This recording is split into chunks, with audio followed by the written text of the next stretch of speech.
இப்போது புதிய அறிமுகம் ஆச்சி ஹோட்டல் சாம்பார் 50 கிராம் ரூபாய் 20 மட்டுமே.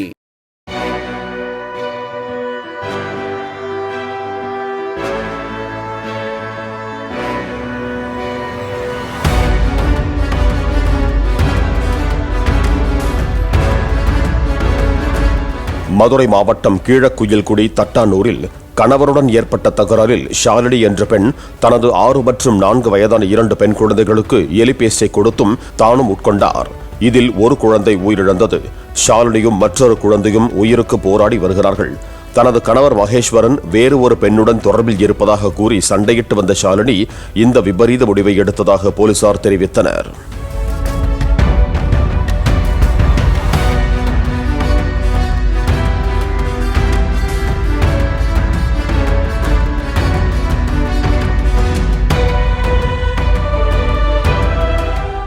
இப்போது புதிய அறிமுகம் ஆச்சி ஹோட்டல் சாம்பார் 50 கிராம் ரூபாய் 20 மட்டுமே. பிளே ஸ்டோர் மற்றும் ஆப் ஸ்டோரில் இருந்து பாலிமர் செயலியை QR கோடு மூலம் பதிவிறக்கம் செய்யுங்கள். செய்திகளை உடனுக்குடன் பெறுங்கள்.